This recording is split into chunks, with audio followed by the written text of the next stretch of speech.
반갑습니다. 산골의 아침, 오늘 말씀은 마태복음 5장 10절에서 12절 말씀입니다. 의를 위하여 박해를 받은 자는 복이 있나니 천국이 그들의 것임이라. 나로 말미암아 너희를 욕하고 박해하고 거짓으로 너희를 거슬러 모든 악한 말을 할 때에는 너희에게 복이 있나니 기뻐하고 즐거워하라. 하늘에서 너희의 상이 큼이라. 너희 전에 있던 선지자들도 이같이 박해하였느니라. 아멘. 자, 우리는 스스로를 향해서 쉽게 내가 의를 위해서 박해받고 있다 이렇게 생각하기 쉽습니다. 그래서 이 의에 대한 기준에 대해서 우리가 확고하게 좀 더 본문에서 살펴볼 필요가 있습니다. 이 본문에서 의를 위해서 박해받는다 하는 것은 천국이 그들의 것입니다 했던 그 심령이 가난한 것에서부터 시작해서 그 다음에 애통하고 온유하고 이렇게 해서 의에 줄이고 목마른 사람이 그 다음에 점점 더 그 의가 구체화되고 삶에 체화되어서 나타난 그 의로 말미암아 박해받는 것이죠. 그래서 심령이 가난한 자는 복이 있나니 천국이 그들의 것입니다. 그리고 의를 위해서 박해를 받은 자는 복이 있나니 천국이 그들의 것입니다. 자, 여기서 천국이 그들의 것입니다 하고 똑같이 말했지만 그러나 앞에서 말한 천국과 뒤에서 말한 천국은 차이가 있습니다. 질적인 차이가 있다는 것이 아니라 그 외연에 있어서 차이가 있다는 것이죠. 심령이 가난한 자가 받는, 소유하게 되는 천국은 하나님께서 약속하신 그 천국의 내면화 이렇게 볼 수 있겠죠. 그러면 의를 위해서 박해를 받는 사람은 천국의 외면화, 외연적으로 나타난 천국. 그래서 여기서 의라고 할 때는 그냥 내가 의에 줄이고 목마른 그런 복이 아니라 그 의가 바깥으로 행위로서 구체적으로 나타났을 때에 오게 되는, 필연적으로 오게 되는 그 박해에 대해서 말씀하고 있는 것입니다. 하나님의 말씀이 심겨지고 그 말씀이 열매 맺기 위해서 자라나갈 때는 반드시 박해가 오게 됩니다. 이게 오는 것이 그냥 우연히 오는 것이 아니라 필연적으로 찾아오는 박해입니다. 그래서 하나님 말씀대로 살려고 하는 사람은 반드시 이것을 통과해야 되고 이것을 통과하지 않으면 열매를 맺을 수가 없는 것이죠. 자, 그래서 그렇게 놓고 볼 때에 내가 정말 의를 위해서 박해를 받고 있는가 하는 것을 잘 생각해 봐야 됩니다. 그냥 예수님 때문에 참고 예수님 때문에 견디고 인내를 배우고 하는 것은 소중한 것입니다. 그러나 그것이 내가 의를 위해서 박해를 받고 있다는 표시가 되지는 않습니다.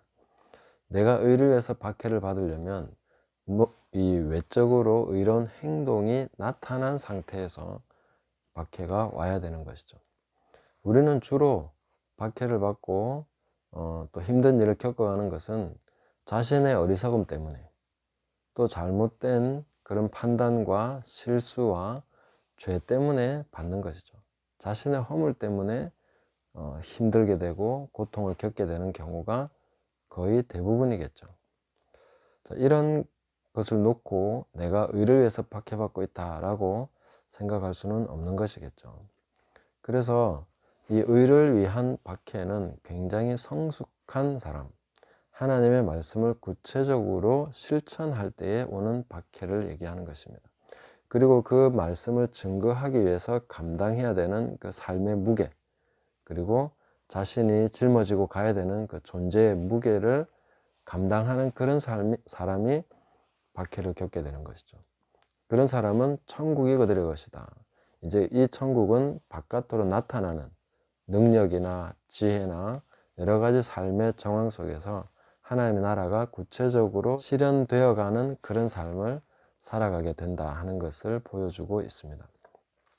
그리고 이 말씀이 뒤이어서 나타나는 것은 너희는 세상의 소금이다. 너희는 세상의 빛이다. 이렇게 말씀하신 것입니다. 이렇게 나타나는 삶을 살아가는 사람이 세상의 빛입니다. 그냥 예배당에 앉아서 예배드리는 모든 사람이 세상의 빛이라고 얘기하신 것이 아니라는 것이죠. 이 팔복의 삶이 구체적으로 성장해서 이 의를 위해서 박해를 받는 그런 사람이 세상의 소금이고 세상의 빛입니다. 그래서 우리는 이 말씀도 역시 문맥을 떠나서 그냥 무조건 우리가 취해서 너희는 세상의 소금이야, 너희는 세상의 빛이야, 그런 식으로만 얘기할 수는 없는 것입니다. 그래서 세상의 소금과 빛된 사람, 그래서 숨길 수 없이 나타나는 그런 사람, 하나님의 나라가 그 삶을 통해서 구체적으로 드러나는 사람이 바로 의를 위해서 박해를 받는 사람입니다. 사실 저의 삶도 그렇고 우리의 대부분의 삶은 여기에 미치지 못할 것이다 라고 저는 그렇게 생각을 합니다. 그래서 우리는 더욱더 의에 줄이고 목마른 사람이 되어야 되고, 앞서서 선지자들이 살아갔던 삶, 하나님의 말씀을 감당하기 위해서 자신의 모든 것을 바쳐야 했던 그런 삶을 우리는 사모해야 되고 그 길을 걸어가야 됩니다. 말씀과 자신을 일치시켜가는 삶을 계속해서 가야 되는 것이죠. 세례 요한은 왜 낙타 토롯을 입고 메뚜기와 석청을 먹었습니까? 그는 다른 옷이 없었습니까? 아니면 맛있는 걸 먹을 줄 몰라서 그랬겠습니까? 그가 그렇게 살아갔던 것은 자신이 바로 선지자 이사야가 말한 그 광야에서 하나님의 말씀을 외치는 자의 소리로서 살아가야 된다는 것을 알았고, 또 자신이 바로 엘리야의 심령으로 주님의 길을 준비해야 된다는 것을 알았기 때문에 자신이 입는 옷과 자신이 먹는 것까지도 거기에 일치시키면서 살았던 것이죠. 또한 호세아는 어떻습니까? 호세아 역시 그는 그가 사랑하는 사람, 그의 모든 가정과 그런 소박한 꿈을 다 포기하고 음탕한 여자 고멜과 결혼하면서 자신이 전하는 메시지를 삶으로서 담보하는 그런 삶을 살았던 것이죠. 그래서 우리가 선지자가 박해를 받았던, 선지자가 고난을 받았던 그런 길을 걸어간다는 것은 너희 전에 있던 선지자들도 이와 같이 박해했느니라. 네, 그랬던 그 사람들, 그 앞서갔던 선지자적인 삶을 살아가는 그것은 바로 하나님의 말씀과 우리의 삶을 일치시켜 나가는 것이죠. 오늘날 우리에게 주어진 주님의 말씀을 계속해서 우리는 그와 같이 소중하게 받아들이고 말씀과 우리의 삶을 구체적으로 매치시키면서 계속해서 선지자가 걸었던 길, 주님께서 걸었던 그 길을 우리도 가는 것입니다. 주님은 태어나면서부터 하나님 말씀을 이루는 삶을 사셨습니다. 그리고 구체적으로 그 삶을, 말씀을 이루기 위해서 뭔가를 하기도 하고 뭔가를 안 하기도 하고 이렇게 해서 말씀을 이루어야 된다고 하시면서 십자가를 지신 것도 그렇고 모든 과정이 다 하나님의 말씀을 이루려 하심이라 이렇게 되어 있는 것이죠.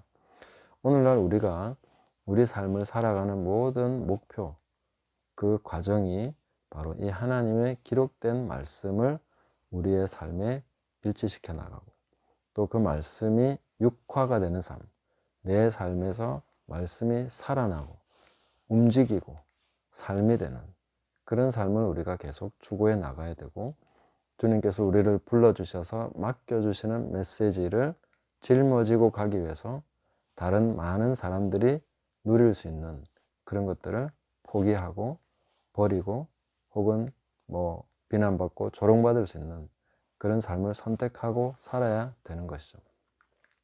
네, 그렇게 갈 때에 칭찬만 있는 것은 결코 아니라는 것이죠.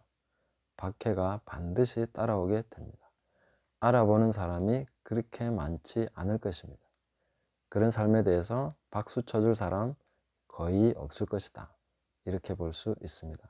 그래서 우리가 주의 말씀대로 살아가는 삶을 계속해서 추구하면서 이 시대 가운데 고독하고 외롭게 살더라도 주님 말씀대로 살아서 의를 위해서 박해받는 그런 자리에 또 그런 삶으로 나아갈 수 있기를 예수님의 이름으로 축복합니다. 감사합니다.